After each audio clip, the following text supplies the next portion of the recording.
Chapter 1: The Rise of Kassa Hailu. The highlands of Ethiopia in the early 19th century were a land divided. Kingdoms and principalities fought endlessly, each claiming its own piece of authority. The era was known as the Zenin Mesafint, the era of the princes, where emperors existed only in name, and real power rested with regional warlords. Amidst this turbulence, a boy was born in 1818 in the rugged Kwara region. His name was Kassa Hailu, the son of a minor noble family. From the beginning, Kassa's life was shaped by conflict. His early years were marked by instability, constant movement, and the quiet lessons of survival. He learned quickly to observe, to listen, and to act with precision. The stories of his family and of past emperors were not just tales, they were warnings, maps of ambition and caution rolled into one. But Kassa was not content to be a passive witness to the chaos. Even as a young man, Kassa displayed exceptional intelligence and courage. While other youths focused on simple village life, he trained with the warriors of his family, learning the skills of leadership, swordsmanship, and strategy. He studied the terrain of the highlands, understanding how hills, rivers, and valleys could become tools of both defense and attack. His mind was sharp, and his body agile, but it was his determination that set him apart. Every lesson in hardship became fuel for his ambition. Kassa's rise began quietly, almost imperceptibly. Small victories over neighboring chiefs, clever negotiations, and the loyalty he inspired in his followers slowly expanded his influence. By observing both allies and enemies, he learned the subtle art of leadership, to inspire fear in some, respect in others, and loyalty in those who could be trusted. It was during these formative years that Kassa began to envision a united Ethiopia, a land no longer fractured by petty rivalries and endless war. But his ambitions came at a cost. Rival nobles viewed him with suspicion and hostility. Each success drew attention, and enemies plotted against him at every turn. Assassination attempts, betrayals, and ambushes became a routine part of his life. Kassa survived them all, not by luck alone, but through meticulous planning and the trust he cultivated with his closest warriors. His ability to remain calm in the face of danger became legendary among his followers. By the time Kassa had reached his 30s, he had amassed a formidable army, not through coercion alone but through genuine loyalty. Soldiers fought for him not just because he commanded them, but because they believed in his vision. It was said that when Kassa spoke of a united Ethiopia, men felt their hearts lift, inspired by a dream of strength and independence. His reputation as a decisive and courageous leader spread throughout the highlands, reaching even the distant corners of the fragmented empire. Kassa Hailu's ambitions could no longer be contained within the borders of Kwara. In 1855, after years of careful planning, decisive battles, and political maneuvering, he declared himself emperor, taking the regnal name Tewodros II.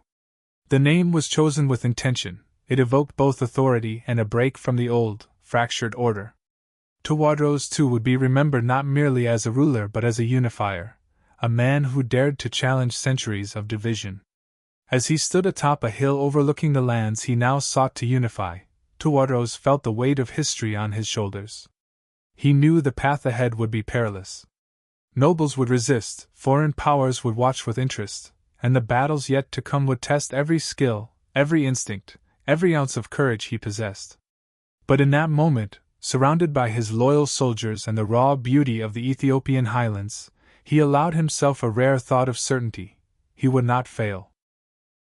The first chapter of his story ended not with a battle but with resolve. Tewodros II had risen from obscurity, navigated the treacherous waters of loyalty and betrayal, and stood ready to reshape the destiny of a nation. What followed would be a saga of ambition, courage, and an unyielding desire to forge a united Ethiopia in the face of overwhelming odds. Chapter 2: Forging an Army. The Ethiopian highlands were unforgiving, but for Tewodros II, they were a classroom. Every ridge, every valley, and every narrow pass was a lesson in strategy. After declaring himself emperor, he faced the daunting reality that ambition alone could not hold an empire together. The fragmented lands he sought to unite were ruled by powerful nobles who had spent decades defending their independence. To confront them, Tewodros needed more than courage, he needed a loyal and disciplined army, forged in loyalty, skill, and purpose. Tewodros began by carefully selecting his commanders. These men were not chosen for wealth or title, but for intelligence, bravery, and loyalty. He knew that an army was only as strong as the bond between its leaders. Each commander underwent rigorous training, not only in combat but in strategy and logistics. Tewodros emphasized flexibility. His soldiers had to adapt to changing circumstances, think independently, and act decisively on the battlefield. The emperor also reformed the structure of his army. He introduced units based on specialized skills, archers, infantry, cavalry, and taught them to operate in coordinated formations. He combined traditional Ethiopian warfare techniques with innovative tactics inspired by his observations of European armies. His goal was clear: a force that could strike with precision, endure hardships, and inspire fear in his enemies. Discipline was enforced rigorously. Soldiers were trained to march long distances, endure harsh weather, and maintain readiness even in the quiet moments between battles.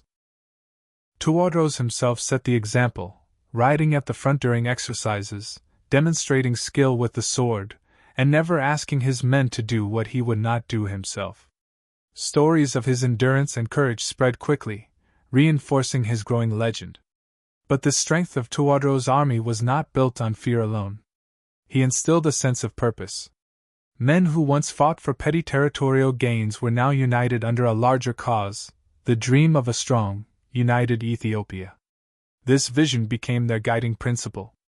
Songs were sung of victories yet to come, of a nation free from internal division and foreign threats. Morale soared, and loyalty deepened. Soldiers were no longer mere fighters, they were believers in a mission that transcended themselves. Tewodros' first test came quickly. A rival noble in the north, refusing to acknowledge his authority, had mobilized a small but determined force. Tewodros acted decisively. With careful planning, he led a night march through treacherous terrain, positioning his soldiers for a surprise attack at dawn. The battle was brutal and swift. Tewodros personally led the charge, his sword flashing in the morning light, cutting through resistance, and inspiring his men to fight with unmatched ferocity. The enemy was crushed, their morale shattered, and word of Tewodros' victory traveled rapidly across the highlands. The emperor understood the importance of such victories. Each battle was not only a military triumph, but a message to those who might oppose him. Ethiopia could be united, but it required obedience and loyalty. He was not a ruler to be negotiated with lightly. He was a force of destiny, relentless and unyielding. Yet, despite his harshness toward enemies, he was known for rewarding loyalty generously, offering protection and opportunity to those who joined his cause willingly. As his power expanded, Tewodros faced another challenge: maintaining supply lines and ensuring his army remained equipped for long campaigns. He encouraged local production of weapons, strengthened communication between regions, and implemented systems to provide food and medicine to his soldiers. His attention to detail earned him the respect of both commanders and ordinary soldiers alike. They knew their emperor did not take their welfare lightly. By the end of this period, Tewodros II had transformed from a regional warlord into a leader commanding one of the most disciplined and loyal armies in Ethiopia. But he understood that his journey was just beginning. Consolidating his forces was only the first step. Ahead lay battles with ambitious nobles, the need to secure loyalty across distant provinces, and the looming threat of foreign powers observing his rise with suspicion. As he stood atop a hill, surveying the formations of his soldiers readying for the next march, Tewodros felt the weight of responsibility more heavily than ever. Each man in his army was more than a fighter, they were the embodiment of his vision. And the world would soon see the full force of Tewodros II, not merely as a warrior, but as the unifier of a nation on the brink of transformation. Chapter 3: The Battle for Unity. Tewodros II's rise had not gone unnoticed. As news of his victories and growing power spread across the Ethiopian highlands, resistance began to consolidate. Rival nobles who had once fought among themselves now saw a common threat in the young emperor. Each controlled a province rich in resources, trained soldiers, and fortified strongholds. If Tewodros was to fulfill his vision of a united Ethiopia, he would have to confront them directly. The first major challenge came from Ras Ali, a powerful lord in the northern provinces. Ras Ali had built his reputation through years of strategic alliances and relentless suppression of local uprisings. Unlike the fragmented lords Tewodros had previously faced, Ras Ali commanded respect and loyalty among his men, and he was determined not to be subordinated to anyone, least of all a rising emperor. Tewodros approached the conflict with meticulous preparation. He spent weeks studying the terrain, scouting the enemy's positions, and training his soldiers for the specific challenges of the northern highlands. Every hill, river, and valley became part of a larger strategy. He emphasized mobility, timing, and coordination, lessons hard learned from his earlier campaigns. His army would not merely confront Ras Ali's forces, it would outmaneuver, outthink, and overwhelm them. The night before the battle, Tewodros walked among his soldiers. Torchlight flickered across hardened faces, and the clinking of armor and weapons filled the air. He spoke quietly, deliberately, reminding each man why they fought, not for territory, not for personal gain, but for the dream of a unified Ethiopia. His words were not empty rhetoric, they carried the authority of a leader who had faced death countless times and emerged victorious. The soldiers, inspired, nodded silently. Their loyalty to Tewodros was absolute. At dawn, the battle began. Arrows darkened the sky, swords clashed, and the ground shook beneath the charge of cavalry. Tewodros led from the front, a figure of unyielding determination, cutting through enemy lines and rallying his men with every movement. His strategic placement of troops allowed flanking attacks that caught Ras Ali's forces off guard. Soldiers who had once believed themselves invincible were forced to retreat, their formations broken and morale shattered. The fight was fierce. Tewodros himself faced moments of danger, narrowly avoiding a spear thrust and a volley of arrows. Yet, his calm presence steadied the men around him. Witnessing their emperor's courage, soldiers found strength they did not know they possessed. They pressed forward relentlessly, pushing Ras Ali's forces back until the battle ended in decisive victory. With Ras Ali's defeat, Tewodros gained more than territory. He demonstrated that unity was possible under strong leadership and that disloyalty carried a steep cost. Nobles who had doubted him now reconsidered, some seeking alliance, others submission. Tewodros dealt with each according to principle. Those who pledged loyalty were welcomed, those who resisted faced consequences.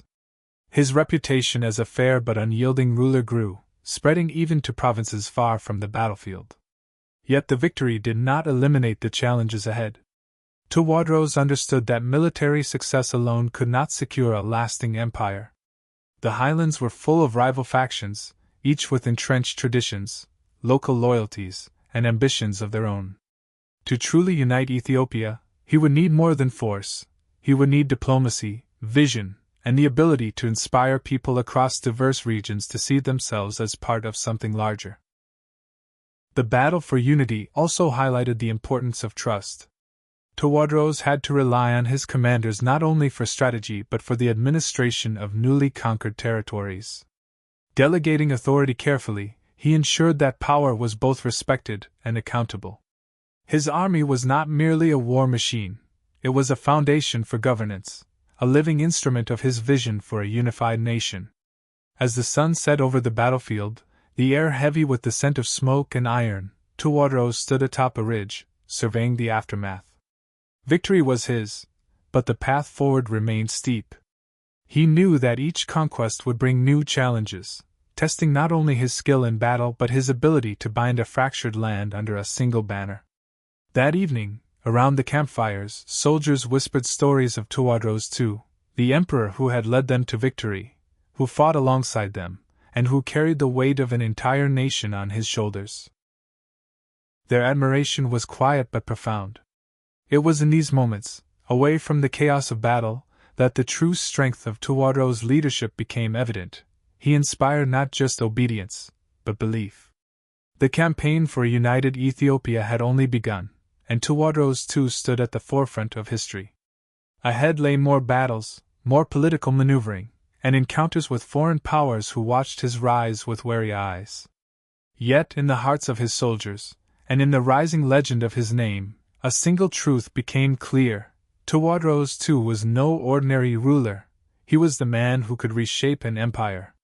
Chapter 4: Consolidating Power.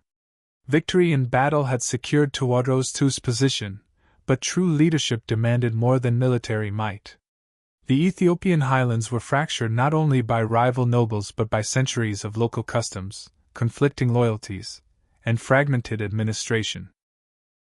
To transform a war-torn land into a united empire, Tewodros understood that he had to consolidate power, establish order, and create systems that could endure beyond the battlefield. The first step was centralization of authority. Historically, Ethiopian provinces operated almost independently, with local rulers controlling taxes, courts, and military forces. Tewodros challenged this decentralized model, asserting that loyalty to the emperor would supersede local authority. He began appointing trusted commanders to oversee key regions, ensuring that each province adhered to imperial law. Those who resisted faced consequences, often swiftly and decisively, reinforcing his reputation as a ruler who would tolerate neither disloyalty nor corruption. Alongside centralization, Tewodros launched military reforms. His earlier campaigns had shown the importance of disciplined, organized forces. He standardized training, modernized weapons where possible, and implemented hierarchical structures within his army. Units were trained to operate cohesively, and officers were held accountable for the performance of their troops. The emperor himself led by example, appearing on training grounds, demonstrating skills in swordsmanship and strategy, inspiring soldiers to achieve excellence. These reforms transformed his army into one of the most formidable forces in the region. But Tewodros II was not solely focused on force. He recognized that effective governance required infrastructure and communication. Couriers were established to carry messages quickly across provinces, fortresses were repaired or built to secure key routes, and marketplaces were regulated to encourage trade and supply. By improving logistics and communication, he ensured that his administration could respond swiftly to both threats and opportunities, reinforcing his authority across Ethiopia. Religion also played a strategic role. Ethiopia's Orthodox Church held immense influence over the populace. Tewodros sought to align himself with the Church while asserting his authority over ecclesiastical matters when necessary. By balancing respect for tradition with the demands of governance, he strengthened his legitimacy, ensuring that both nobles and commoners saw him as a ruler ordained to unify the nation. Diplomacy complemented these internal reforms. Tewodros sent envoys to rival nobles, offering them positions in his administration if they pledged loyalty.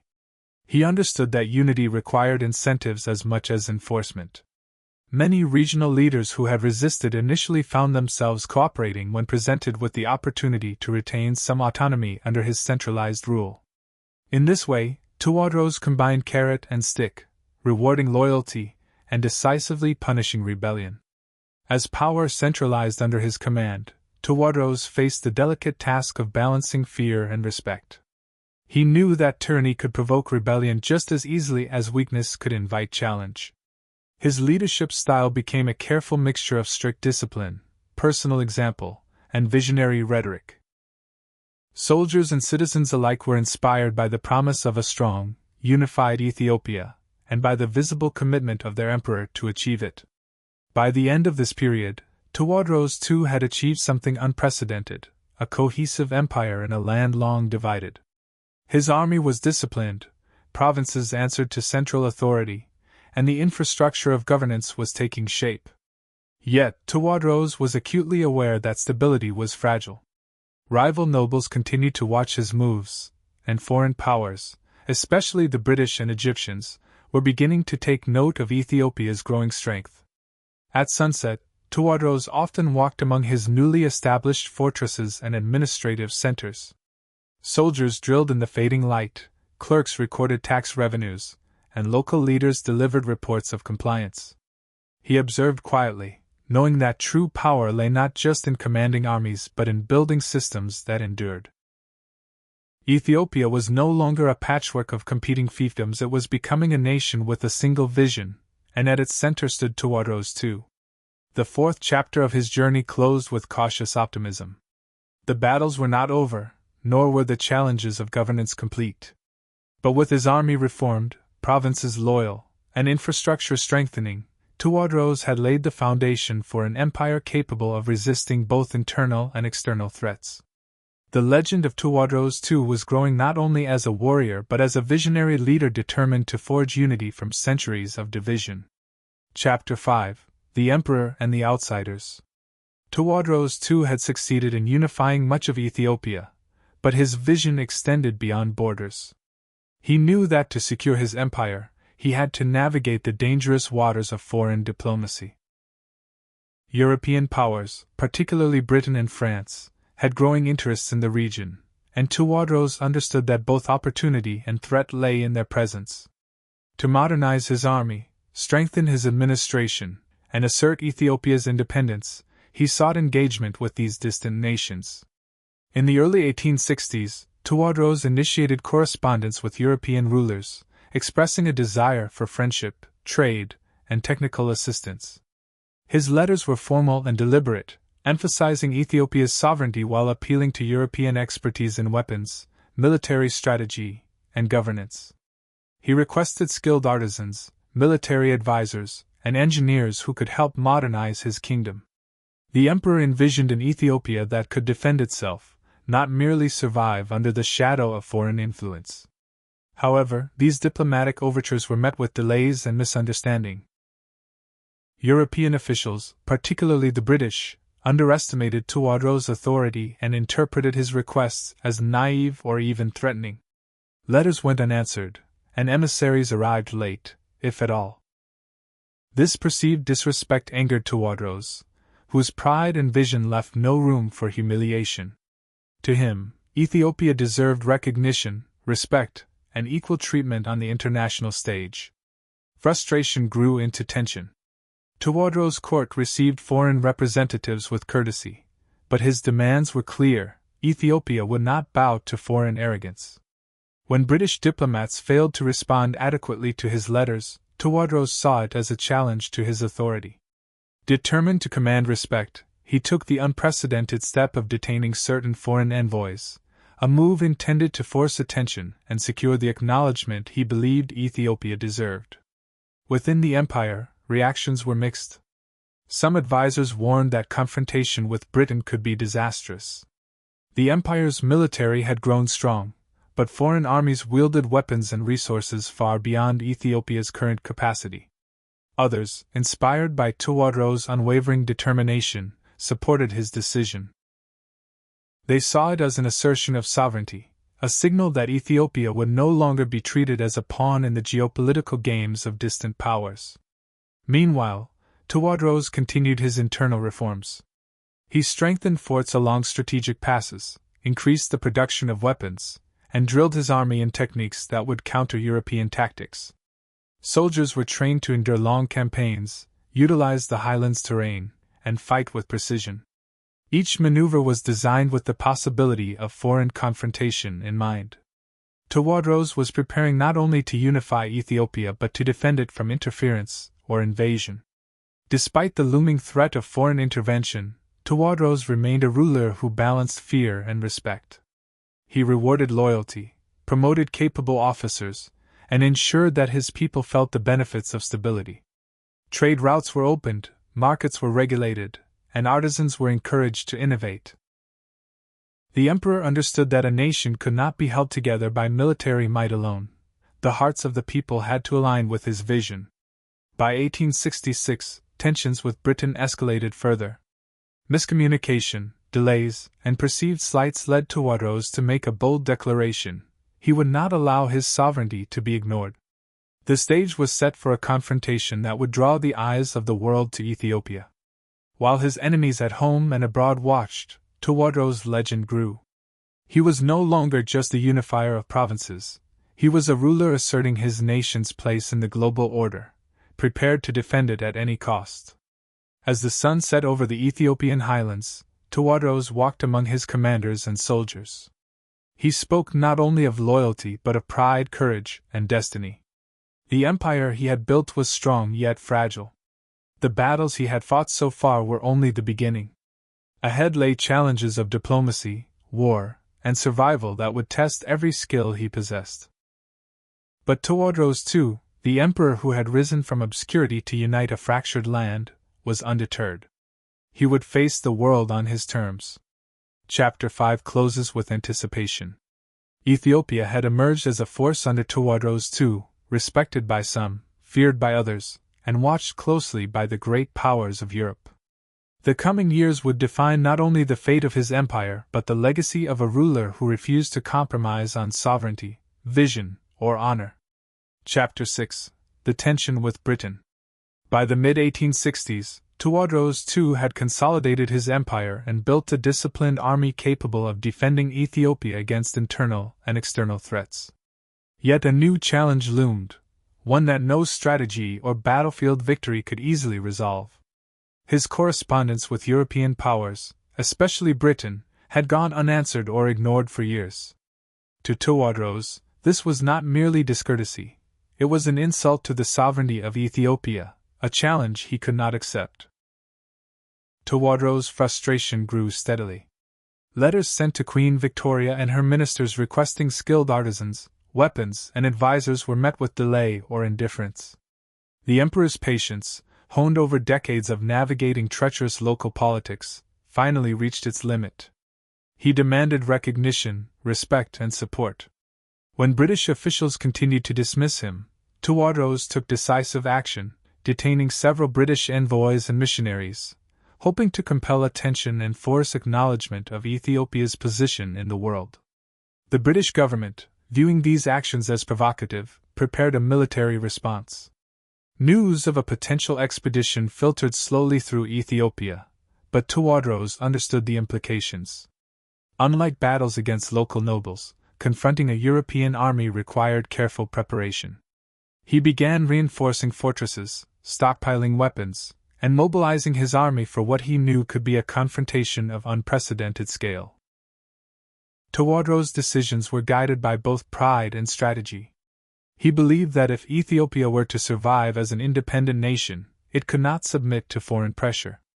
Every fortress strengthened, every soldier trained, and every tactical maneuver reflected this determination. He studied maps, planned supply lines, and positioned his forces in mountainous terrain where European artillery and cavalry would be less effective. His goal was not merely to resist but to defend Ethiopia with honor and intelligence. Internally, the emperor worked to maintain unity. Some regional leaders worried that confrontation with Britain would invite disaster. Tewodros, however, inspired loyalty and courage by framing the situation as a matter of national pride and survival. His speeches emphasized the importance of sovereignty, duty, and the shared destiny of all Ethiopians under one ruler. Soldiers responded with renewed dedication, understanding that the coming battle was about more than borders.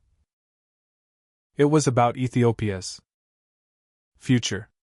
Meanwhile, Tewodros continued his reforms.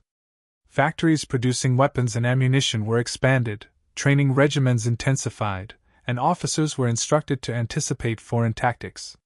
Scouts were sent to monitor movement along the borders, and communication networks were strengthened to ensure orders could be delivered swiftly across the empire. Even as he prepared for the external threat, Tewodros maintained discipline within his ranks, reinforcing that loyalty to the emperor was paramount. The tension escalated in 1867 when the British government finally resolved to act.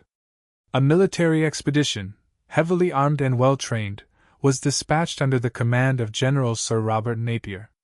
News of the expedition reached Tewodros' court, confirming what he had long feared: Ethiopia would face a confrontation with a technologically superior and well-organized foreign force. Despite the danger, Tewodros remained resolute. He strengthened the fortress at Magdala, choosing its location for its natural defenses and strategic significance. Mountains and cliffs would give his forces an advantage against superior artillery, while carefully planned supply routes ensured that his army could withstand a prolonged siege. Every stone of the fortress, every soldier's position, reflected the meticulous planning and leadership that had characterized his rise to power. As the emperor walked along the ramparts of Magdala, overlooking his assembled army, he spoke quietly to his commanders. "We fight not only for our land," he said, "but for the dignity of Ethiopia. Let no one underestimate the courage of our people, nor the justice of our cause." His words carried weight, instilling both confidence and determination in the soldiers under his command. Chapter 6 closes with anticipation and tension. The stage was set for a dramatic confrontation that would test every skill, every strategy, and every ounce of courage that Tewodros II had cultivated over decades. His rise from a provincial noble to emperor of a unified Ethiopia had been remarkable, but now the greatest challenge of all awaited. Magdala, perched high in the mountains, would become the final stage for a battle that would determine not only the fate of Tewodros II but the legacy of an independent Ethiopia in the face of imperial power. Chapter 7 Siege of Magdala. By early 1868, the British Expeditionary Force led by General Sir Robert Napier had reached the Ethiopian highlands. Their arrival marked a turning point in Tewodros II's reign. The emperor, whose leadership had unified a fractured nation, now faced a formidable foreign power equipped with modern artillery, disciplined troops, and logistical superiority. Yet Tewodros did not waver. He knew that courage, strategy, and the natural defenses of Magdala could counter the technological advantage of the invaders. The fortress of Magdala had been strengthened meticulously. Perched atop a steep mountain, its walls were reinforced, supply caches secured, and positions carefully chosen to maximize defensive advantage. Tewodros had trained his army for months, drilling them in maneuvering across the cliffs and responding to enemy artillery. The highlands themselves were allies, their narrow passes and rugged terrains slowing the advance of any foreign force. Every detail reflected the emperor's preparation and understanding of both his army and the land. When the British troops advanced, the tension was palpable. Scouts reported the disciplined formations of Napier's men, their cannons ready to strike. But Tewodros remained calm, projecting confidence to both his commanders and soldiers. He moved among them, inspecting positions, adjusting defenses, and reinforcing morale. His presence was more than symbolic. It was the embodiment of leadership, inspiring his men to stand firm against a threat far larger and better equipped. The first engagements were intense. British artillery pounded the fortress, shaking walls and dislodging stones, while infantry advanced cautiously up the mountain paths. Tewodros' soldiers responded with precision, using the terrain to their advantage. Archers, sharpshooters, and strategically placed infantry targeted the advancing troops, slowing their progress and inflicting casualties. Every maneuver was calculated, designed to buy time and maximize the natural defenses of Magdala. Despite the emperor's preparation, the disparity in technology became increasingly evident. The British cannons and firearms inflicted damage the defenders could not fully counter. Tewodros observed each skirmish carefully, issuing orders with clarity and decisiveness, repositioning troops, and reinforcing weak points. His tactical acumen was evident in every decision, but the situation remained perilous. Even the most loyal soldiers recognized the overwhelming force arrayed against them. Amid the chaos of the siege, Tewodros demonstrated both bravery and resolve. He appeared on the ramparts, sword in hand, rallying troops and reinforcing the notion that their emperor would face the same dangers they did. His courage inspired extraordinary loyalty. Soldiers held positions that might have otherwise been abandoned, understanding that their stand was tied to both national pride and the personal example of their leader. Negotiations and communication with the British, attempted during lulls in the battle, yielded little. Tewodros demanded recognition of Ethiopia's sovereignty, the return of detained envoys, and respect for his nation. Napier, constrained by orders and diplomatic considerations, pressed forward with military operations. The tension between diplomacy and force underscored the stakes. The conflict was not merely territorial, but symbolic, representing the clash between Ethiopian independence and imperial power. As days passed, the siege intensified. Magdala's supplies were stretched, walls battered, and morale tested. Yet Tewodros' leadership ensured that discipline remained intact. The emperor's ability to coordinate defense, inspire courage, and adapt to the evolving situation kept his forces resilient even against superior technology. Every engagement became a testament to his strategic genius, his understanding of human endurance, and his ability to harness both fear and loyalty to maintain cohesion under extreme pressure. By the end of Chapter 7, the siege of Magdala had entered its critical phase. Tewodros II's forces, though valiantly defending the fortress, faced a relentless enemy. The coming days would determine the fate of the emperor, his army, and the independence of Ethiopia.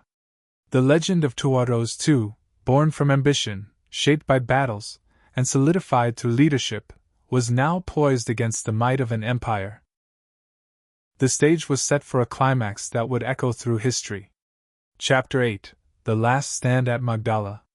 The air over Magdala was thick with smoke and tension.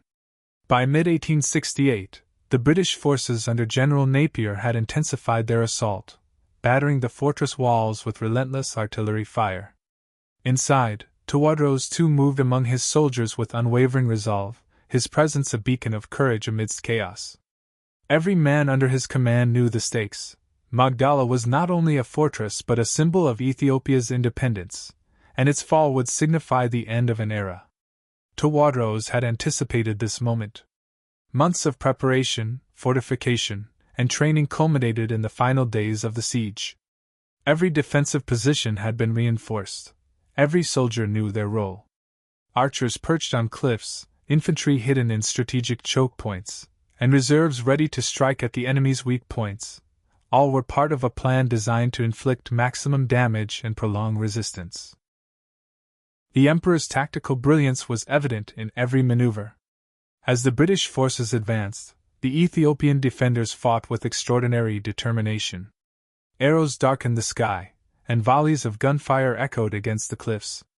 Tewodros personally led counterattacks, rallying his men and striking fear into the enemy. His sword flashed in the sunlight, a symbol of defiance and leadership. The battle was brutal, every moment testing the courage and endurance of both the emperor and his soldiers. Despite their valor, the disparity in resources and technology became increasingly clear. British artillery tore through walls and defensive positions, forcing Tewodros to adapt continually. He shifted troops, reinforced critical points, and used the highlands terrain to slow the enemy's progress. Each decision demonstrated his strategic genius and his understanding of both human and military dynamics under pressure.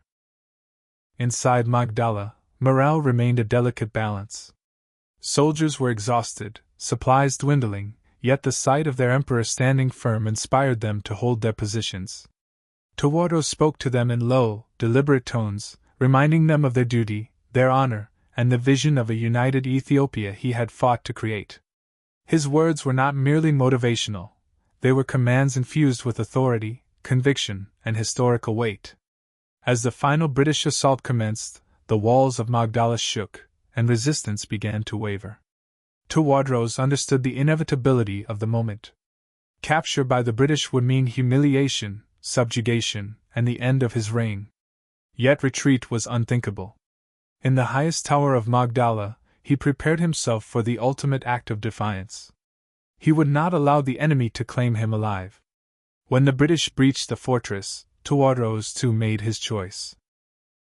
Surrounded by the remnants of his loyal army, he took his own life, a decision rooted in honor, sovereignty, and an unyielding commitment to Ethiopia's independence. The fortress fell, and the British forces occupied Magdala, but the emperor's legacy remained intact. His courage, leadership, and vision had left an indelible mark on history, inspiring generations to come. The fall of Magdala was more than a military event, it was a turning point for Ethiopia and for the memory of Tewodros II. His life had been defined by ambition, strategy, and a relentless pursuit of unity. Though the fortress walls were overtaken, the ideals he championed, the unification of Ethiopia, the assertion of national sovereignty, and the courage to resist domination, continued to resonate throughout the highlands. Soldiers and citizens alike mourned the loss of their emperor, yet they remembered his bravery and leadership.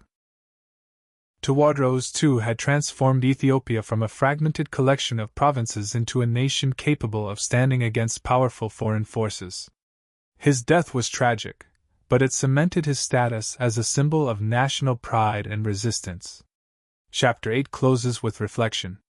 Magdala, scarred by battle, stood as a testament to both the might of an empire and the unbreakable spirit of its people. Tewodros II had fallen, but his vision of a unified Ethiopia remained alive in the hearts of those he had inspired. The highlands, once divided, carried the memory of a leader who dared to dream, fight, and sacrifice for the independence of his nation.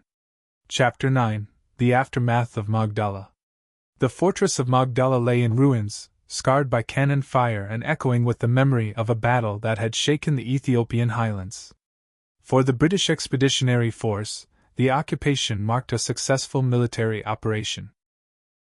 Yet for the people of Ethiopia, the fall of Magdala was far more than a tactical event. It was the end of an era, the loss of a unifying force, and the beginning of a complex chapter in the nation's history. Tewodros II had died in the final moments of the siege, a choice that reflected his unyielding commitment to sovereignty and honor. His army, once disciplined and formidable, scattered under the overwhelming pressure of the British forces. Yet, even in defeat, the courage and loyalty of his soldiers became the foundation of a legend that would endure for generations. Stories of bravery, strategic brilliance, and the emperor's personal valor spread quickly throughout the provinces, ensuring that Tewodros' name remained etched into Ethiopian memory. The immediate aftermath was a period of uncertainty. Regional nobles, who had long observed the rise of a strong central authority, saw an opportunity to reclaim power. Some sought to reassert their independence, while others aimed to negotiate positions of influence under the new circumstances. The vacuum left by Tewodros' death threatened to undo decades of consolidation and reform. Yet even amid this instability, the ideals he championed, unity, sovereignty, and disciplined governance, persisted as a guiding vision for Ethiopia's future leaders. Tewodros' reforms, though disrupted by the British campaign, left an enduring impact. His efforts to centralize authority, standardize military organization, and improve communication networks had strengthened the foundation of the state. Provincial governors and commanders who had witnessed his leadership firsthand carried lessons in loyalty, discipline, and strategic planning into their subsequent roles. The structures he created, fragile but resilient, became reference points for later rulers who sought to preserve and expand a unified Ethiopia. Diplomatically, the siege of Magdala signaled a turning point in Ethiopia's relationship with foreign powers. The British expedition demonstrated the consequences of international miscommunication and the dangers of underestimating a sovereign nation. Tewodros' insistence on recognition and respect had forced the attention of one of the world's most powerful empires. While the immediate outcome favored Britain, the episode established Ethiopia's reputation as a nation that would defend its independence at all costs. The emperor's personal legacy grew in both scope and symbolism. Artists, historians, and storytellers immortalized Tewodros II as the unifier who dared to confront internal division and foreign interference alike. Monuments and oral traditions celebrated his bravery, strategic genius, and unwavering commitment to Ethiopia's sovereignty. He became more than a historical figure. He became an emblem of national pride and resistance, a standard against which future leaders would be measured. Families of soldiers and citizens mourned, yet their grief was intertwined with admiration. The courage displayed by Tewodros and his army inspired generations to embrace the values he had fought for: unity, resilience, and the determination to resist domination. Even in exile or displacement, his vision continued to resonate, influencing the political and cultural landscape of Ethiopia for decades. Chapter 9 closes with reflection on the paradox of Tewodros' legacy. Though his life ended at Magdala and his immediate empire faced disruption, the principles he embodied endured. Ethiopia remained a nation with the memory of a ruler who had transformed a fragmented land into a united force, challenged a global power, and sacrificed everything to uphold his people's dignity. His story became a rallying point, a historical compass guiding future generations in their pursuit of sovereignty and national pride. Tewodros II's era had ended, but the spirit of his leadership, bold, visionary, and courageous, remained a defining force in the heart of Ethiopia. The battles he fought, the reforms he instituted, and the legacy he left behind ensured that his name would not fade. Instead, it would echo through time as a symbol of a nation's resilience and the enduring power of one man's vision. Chapter 10: The Legacy of Tewodros II. The mountains of Ethiopia had witnessed the rise and fall of Tewodros II, but his story did not end with the smoke of Magdala. Though he had perished in battle and his immediate empire faced disruption, the ideals he championed, unity, sovereignty, and courage, lived on. Across the highlands, people spoke of the emperor who had risen from obscurity to challenge both internal division and foreign interference, leaving a legacy that would shape the nation for generations. Tewodros II's most enduring contribution was the vision of a unified Ethiopia. Before his rise, the empire had been fragmented, controlled by competing nobles whose priorities often conflicted with the idea of a strong central authority. Through battles, reforms, and sheer determination, Tewodros demonstrated that Ethiopia could be a cohesive nation. While subsequent rulers would continue the work of centralization, they inherited from him the principle that a united state was possible, even in the face of immense internal and external challenges. The emperor's military innovations and organizational reforms also left a lasting mark. He had modernized the army, introduced disciplined training, and optimized command structures, creating a model that would influence Ethiopian military thinking long after his death. Officers and soldiers who survived the campaigns carried these lessons forward, strengthening the nation's defenses and shaping strategies for future generations. Tewodros' commitment to preparedness, discipline, and strategic planning became foundational to Ethiopia's military identity. Beyond politics and warfare, Tewodros II embodied a symbolic resistance to foreign domination. His confrontation with Britain, though ultimately resulting in his death, illustrated the principle that Ethiopia would not bow to external powers. This stance resonated deeply with Ethiopians, creating a narrative of sovereignty and pride that inspired leaders like Menelik II, who would later defeat Italian forces at Adwa, and generations of citizens who valued independence and self-determination. Tewodros' legacy was also cultural and symbolic. Artists, poets, and historians immortalized his deeds, ensuring that stories of courage, sacrifice, and vision were passed down.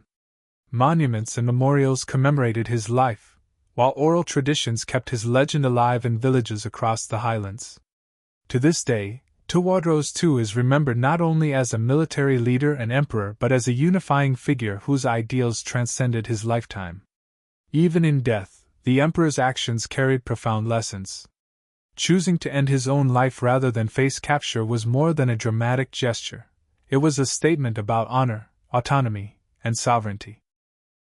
In doing so, Tewodros cemented his reputation as a leader willing to sacrifice everything for the dignity of his nation. His final stand became a powerful symbol of resistance, courage, and leadership under impossible circumstances. Ethiopia's historical trajectory was forever altered by Tewodros II. His reforms laid the groundwork for centralized governance, his military innovations strengthened national defense, and his defiance against foreign intrusion established a narrative of sovereignty that would shape national identity. Leaders who followed him drew inspiration from his example, recognizing the importance of vision, courage, and strategic thinking in guiding the empire. Chapter 10 closes with reflection on the enduring spirit of Tewodros II. Though Magdala fell, and though he faced overwhelming odds, the emperor's vision and courage remained alive in the collective memory of Ethiopia. He had transformed a fragmented landscape into a conceptually unified nation, challenged foreign powers with dignity, and inspired generations to value independence and leadership grounded in principle. Tewodros II's life reminds us that history is not only measured by victories and defeats, but by the ideals, courage, and vision a leader instills in a nation. His story continues to echo across Ethiopia's mountains and valleys, a testament to the power of determination, strategic brilliance, and unyielding resolve. Centuries later, Tewodros II remains a symbol of national pride, a unifier, and a hero whose legacy transcends the limitations of his time, proving that the spirit of a single determined leader can shape the destiny of an entire nation.